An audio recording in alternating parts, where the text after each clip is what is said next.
Well, good evening, everybody. Gru's Blues review here, and just got done watching the St. Louis Blues take on the Boston Bruins this evening, and they end up losing by the final score of 5-2, and that closes out this four-game road trip for the Blues, which you were hoping for them to at least get another point out of this, if not a win. But unfortunately, that's not the case in this particular situation. The first period for the Blues was very, very sloppy, one of the more sloppier periods they've played in a while.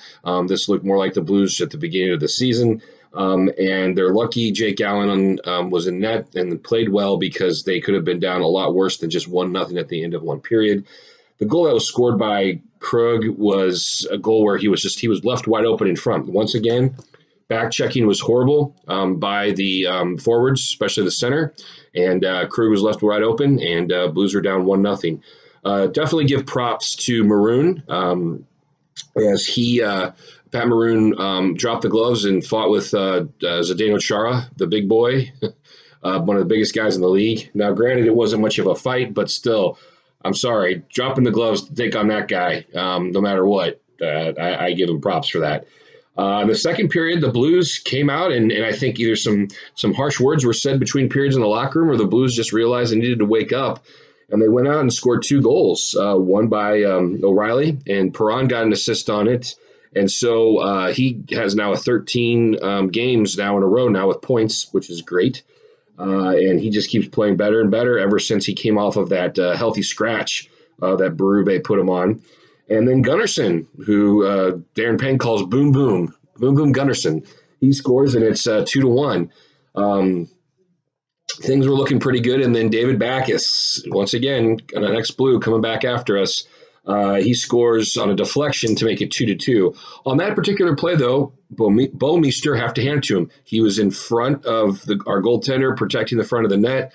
He was by Backes, and he was clearing Backes out of the way. And David Backes, we've seen it when he was with the Blues. He's good at deflections, and he deflected the puck while he was falling down. So you have to give it to him. That was a good deflection, 2-2. And then we go to the third period, and this is basically where I want to say that the Blues, of course, had a bad first period, but in the third period here, things really started to fall apart after a horrible, horrible, stupid play by a player on this team who has time and time again throughout many seasons before this season has been one of the more smarter players, one of the better players on this team that I always look forward to seeing, and that's JADEN SCHWARTZ. He had a 2-on-1 with, I believe, Petro on the play. I'm not exactly sure, but anyway, it was actually more of a partial break for him, and he had the lane all the way down to just go straight to the net and shoot. And he didn't. He did a behind-the-back blind pass, and of course it was broken up. It was the stupidest thing in the world to do. If you go and you watch that, if you missed it tonight, you will ask that yourself, why did he do that? I think I'm more shocked than mad that he did that. I don't know if he just doesn't have confidence in his shot right now, or what the deal is, but that just kind of sums up his season, why he has been struggling this year, and also has kind of summed up the Blues season. Stupid decisions with the pucks like that, and they can end up costing you games. It was still 2-2 at that time, and no more than a few minutes after that, the Bruins come back down on a breakaway goal and score to make it 3-2. And then to make it 4-2, a goal by one of the killers of the Blues on the Bruins team, Marchand, who was left alone wide open. And this once again, it looked like our defensemen were the Three Stooges. Off the face-off in our end, one of the Bruins players takes the puck, he goes around the net, and both Blues defensemen follow him, so leaves Marchand open right in front. One of their star players left wide open right in front. The player comes from behind the net, passes it right to him, and he puts it right under the crossbar. And then it's 4-2, and then a fifth goal to empty netter just to kind of seal the deal. So the Blues lose 5-2, sloppy first period, and then a sloppy second half of the third period, a good second period. Jake Allen, this is not his fault tonight. This is a game where if I'm a goaltender, I'm really upset with my defense in front of me and also my offense. If I'm Craig Berube on the plane ride home or the next day in St. Louis at the morning skate or whatever, I pull aside JADEN SCHWARTZ and I basically ask him what the hell he was thinking.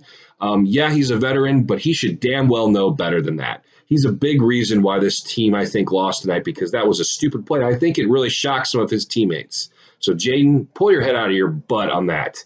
Anyway, the Blues lose 5-2. They're coming back home, and they play Saturday night against the Ottawa Senators. This is a game that definitely I'm very worried about because, number one, the Blues never play that well when they come home and the first game back after a road trip, no matter if it was a good road trip or not. And number two, they're playing a team that is the Ottawa Senators, which is, of course, a team that's very much similar to them as far as points and having a bad season. And the Blues have not played well against teams who are just as bad as they are this year for some reason.